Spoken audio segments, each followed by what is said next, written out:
Judul Melepaskan Ular Gaib, editor naskah Kak Farida, kiriman cerita nyata dari Kak Putri. Jangan lupa subscribe channel Kak Farida, like, share, dan komen. Malam itu, udara terasa hangat dan jalanan kota Tegal masih cukup ramai. Aku baru saja selesai bekerja di pet shop ketika seorang teman datang menawarkan seekor ular. Katanya, ular ini hasil tangkapan dari alam liar sering disebut Wesianusian oleh para pecinta reptil. Aku melihat ular itu dengan saksama. Motifnya sangat rapi dan indah, membuatku langsung tertarik. Mau dijual nggak? Tanyaku. Iya, ini mau dijual. Lu mau beli put? Jawab temanku. Berapa harganya? Udah, gak apa-apa. 100.000 aja buat lu, katanya. Aku mencoba menawar 50.000 aja, gimana? Gak bisa put, ini udah harga pas, balasnya. Akhirnya, aku setuju. Aku serahkan uang 100.000 dan ular itu pun menjadi milikku. Tapi kemudian muncul masalah baru, aku nggak bisa bawa ular ini pulang. Kalau orang tuaku tahu, pasti mereka bakal marah besar. Aku harus mencari solusi. Aku segera menghubungi teman-teman komunitas reptil, berharap ada yang bisa membantu. Aku juga memposting di grup mencari saran. Tak lama, seorang teman yang juga seorang reptiler merespons, ayo bawa ke sini, kita bisa rilis nanti. Kami pun sepakat untuk bertemu di depan pet shop setelah sholat tarawih. Namun, agar lebih nyaman, kami pindah ke sebuah warung nasi goreng di dekat situ. Sambil makan, kami berdiskusi tentang tempat terbaik untuk melepaskan ular ini kembali ke alam. Lu mau ngerilisnya di mana? Tanyaku. Masih cari tempat yang cocok? Nanti kalau udah ketemu gua kasih tahu jawabnya. Aku mengangguk. Tapi satu masalah lain muncul. Aku nggak bisa membawa ular ini pulang malam ini. Terus sementara ini ularnya mau ditaruh di mana? Tanyaku lagi. Taruh aja di rumah gua dulu, katanya. Kami berdua masih terpana dengan keindahan motif ular ini. Motifnya rapi banget, kata temanku. Aku sendiri sempat tergoda untuk memeliharanya. Tapi aku sadar, percuma saja. Membawa ular sebesar ini ke rumah hanya akan menimbulkan masalah dengan orang tua. Keesokan harinya, temanku menghubungi lagi. Gimana kalau kita rilis di pulau kecil di tengah Waduk Cacaban, katanya. Aku berpikir sejenak. Waduk Cacaban terkenal angker di kota Tegal. Tapi kalau memang ada sumber makanan dan air yang cukup, itu bisa menjadi tempat yang baik untuk ular ini. Oke, setuju, jawabku. Petualangan ini pun belum berakhir. Kami siap melepas ular itu ke tempat yang lebih aman. Tapi siapa yang tahu apa yang akan terjadi di Waduk Cacaban nanti. Malam itu, aku dan temanku akhirnya sepakat untuk melepas ular di sebuah pulau kecil di tengah Waduk Cacaban. Aku sempat khawatir tentang sumber makanan di sana, tapi temanku meyakinkanku, tenang Put, di situ banyak burung, jadi ularnya masih bisa berburu. Aku juga sempat bertanya, ada temennya nggak di sana? Ada kok, jawabnya santai.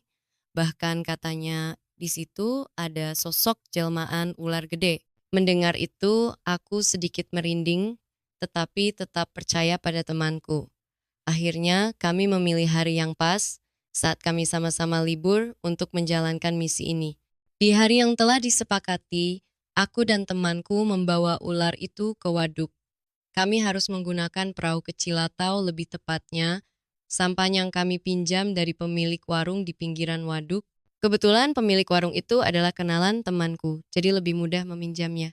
Saat hendak naik ke sampan, aku tiba-tiba merasa tidak nyaman.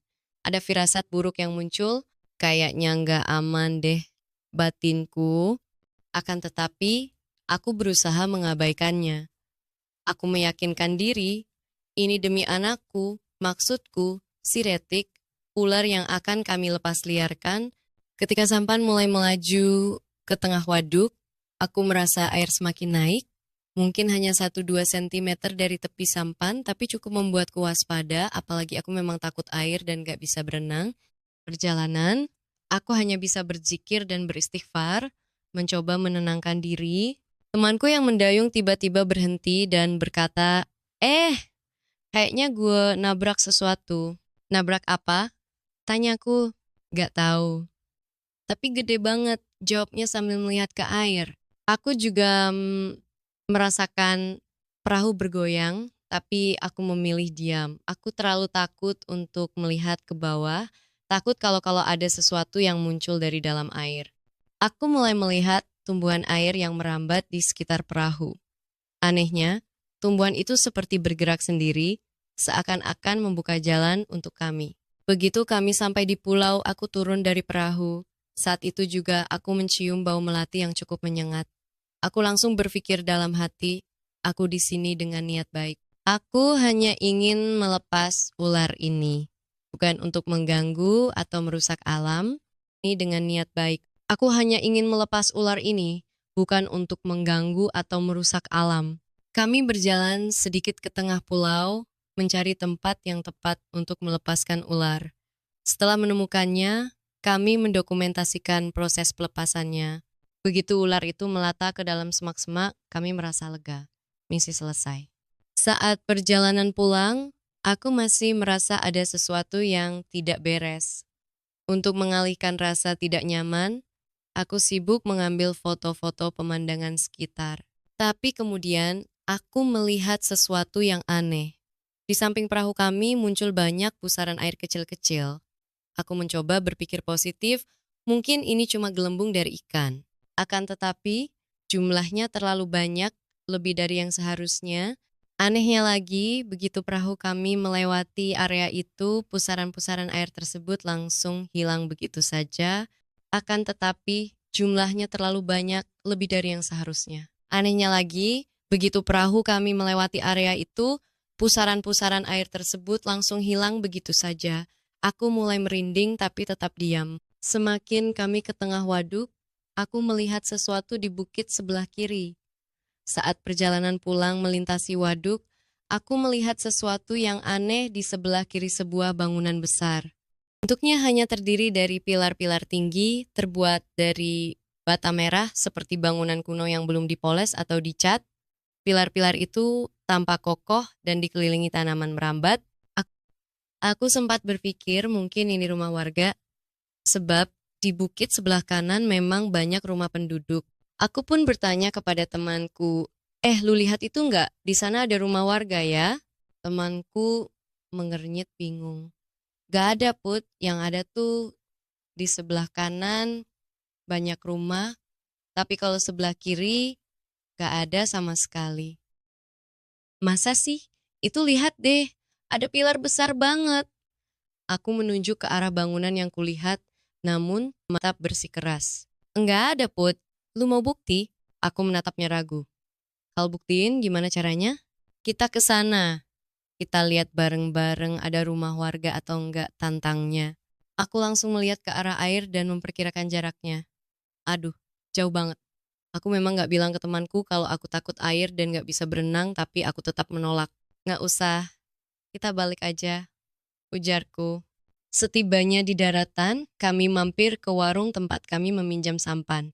Saat itulah temanku mulai bercerita kepada pemilik warung, Mbak, tadi pas kita berangkat ke pulau, aku ngerasa pas mendayung kayak nabrak sesuatu yang gede banget katanya. Aku menimpali, terus pas pulang di sekitar perahu kami banyak pusaran air kecil-kecil. Pas kita lewatin, langsung hilang semua. Temanku menambahkan, di pulaunya juga ada bau melati. Terus pas pulang, kita hampir berantem bak. Si Putri ini bilang, lihat bangunan gede di bukit sebelah kiri, padahal aku nggak lihat apa-apa. Pemilik warung itu mendengarkan dengan serius lalu berkata, mungkin yang nabrak itu ikan toman. Soalnya ikan toman di sini bisa gede banget. Tapi kalau cuma ikan, masa bisa bikin perahu sampai goyang gitu? Balas temanku.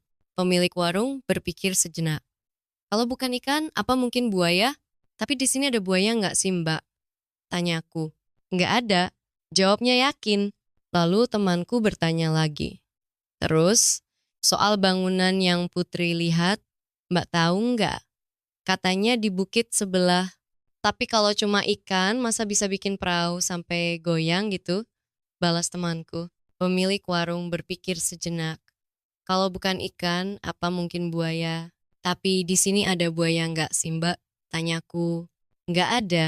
Jawabnya yakin. Lalu temanku bertanya lagi, terus soal bangunan yang Putri lihat, Mbak tahu nggak? Katanya di bukit sebelah kiri ada bangunan besar kayak rumah warga. Pemilik warung langsung mengernyitkan dahi. Mungkin itu istana kali. Aku langsung penasaran. Maksudnya, istana? Bak itu menatapku lalu bertanya, Put, kamu lihatnya kayak gimana? Aku menjelaskan. Aku lihat pilar besar, tinggi, tapi cuma dari bata merah. Belum dipoles, belum disemen, belum dicat. Terus ada tanaman merambat di sekelilingnya. Mbak itu mengangguk. Nah, itu mungkin istana. Aku semakin bingung.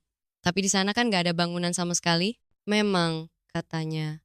Tapi dulu ada YouTuber yang pernah syuting di sini. Dia bilang di tengah waduk ini ada istana gaib. Aku langsung merinding. Istana gaib. Aku masih berusaha mencari penjelasan logis dalam pikiranku. Tapi kalau memang istana itu nyata, kenapa cuma aku yang bisa melihatnya? Keesokan harinya, tepatnya hari Minggu, temanku pergi ke waduk lagi bersama sepupunya yang laki-laki. Sementara itu, aku masih sempat melihat-lihat kembali foto-foto pemandangan yang kuambil saat di waduk. Lalu temanku bercerita, Put, lu tahu nggak? Waktu kita ada di pulau kecil di tengah waduk itu, sebenarnya di atas lu ada kunti. Aku terkejut. Hah? Masa sih? Iya, katanya. Ingat nggak, lu bilang pas di pulau itu lu nyium bau bunga melati? Iya, gue inget jawabku. Nah, waktu itu lu juga sempat foto-foto pemandangan sekitar kan? Iya, sempet. Coba kasih lihat foto-foto lu, pintanya. Aku pun menunjukkan foto-foto yang kuambil saat di pulau. Setelah melihatnya, dia menunjuk salah satu foto. Ini loh Put, kuntinya. Dia pun memperbesar bagian foto itu. Aku mengernyit. Ah, masa sih? Gue nggak lihat apa-apa. Ya emang nggak kelihatan jelas, tapi coba lu perhatiin lagi. Itu bajunya putih, Put. Kelihatan kok nih di sini. Katanya sambil menunjuk lebih jelas. Aku memperhatikan lebih saksama. Oh iya, anjir. Aku merinding. Nah kan, katanya. Lalu temanku menambahkan, gue pertama kali ngalamin hal mistis kayak gini di waduk ini, padahal gue orang sini.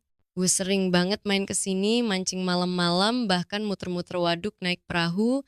Namun baru kali ini gue ngalamin hal mistis dan itu bareng lu. Aku hanya bisa tertawa kecil. Beberapa waktu kemudian, aku menceritakan pengalaman ini ke sebuah stasiun radio di Tegal yang memiliki acara khusus untuk kisah-kisah mistis. Aku mengirimkan cerita ini ke email radio tersebut dan akhirnya pengalaman ini diterawang oleh seorang paranormal yang bekerja sama dengan stasiun radio itu. Menurut paranormal tersebut, bangunan yang aku lihat memang benar sebuah istana. Namun ternyata ada dua istana di sana. Satu berada di darat dan satu lagi di air. Istana yang ada di darat dihuni oleh sosok-sosok yang negatif dan nakal, katanya, sedangkan istana yang ada di air dihuni oleh sosok yang positif. Aku penasaran. Jadi yang gue lihat itu istana yang mana? Tanyaku dalam hati. Paranormal itu melanjutkan, yang kamu lihat adalah istana yang ada di air. Di sana ada sosok kakek-kakek berjubah putih yang merupakan penguasa wilayah tersebut. Lalu dia menjelaskan soal pusaran-pusaran air yang aku lihat di sekitar perahu. Itu adalah ulah penjaga istana dari darat, katanya. Mereka sedang mencari tumbal. Kebetulan saat itu kamu ada di sana, makanya mereka muncul. Aku semakin merinding mendengar penjelasan itu. Selain mencari tumbal, lanjutnya, pusaran-pusaran air itu juga tanda kalau mereka sedang berantem. Sosok dari istana darat ingin memperluas wilayahnya ke area air. Tapi, sosok dari istana air tidak mengizinkannya. Mereka berdebat soal siapa yang berhak atas area itu. Aku semakin tertarik mendengar penjelasannya. Terus gimana akhirnya? Di tengah perdebatan, muncul sosok kakek berjubah putih. Dia langsung melerai pertikaian itu dan berkata, kalian sudah punya wilayah masing-masing jadi nggak usah bertengkar. Akhirnya, mereka semua bubar setelah mendengar perintahnya. Aku pun berpikir, untung saja waktu itu gue nggak jadi tumbal. Paranormal itu menambahkan, Kamu beruntung karena selama di atas air, kamu terus berzikir dan mengingat Allah. Walaupun kamu takut, kamu nggak menunjukkan rasa takut itu, malah kamu sibuk mengambil foto pemandangan untuk mengalihkan rasa takutmu. Setelah mendengar semua penjelasan itu, aku hanya bisa menghela napas lega. Ternyata, kejadian yang kualami di waduk itu lebih menyeramkan dari yang aku bayangkan. Aku selamat, mungkin memang niatku untuk melepaskan ular itu ke alam bebas. Inilah kisah yang Putri alami. Bagaimana denganmu? Adakah pengalaman kita yang sama? Terima kasih sudah mendengar kisahku.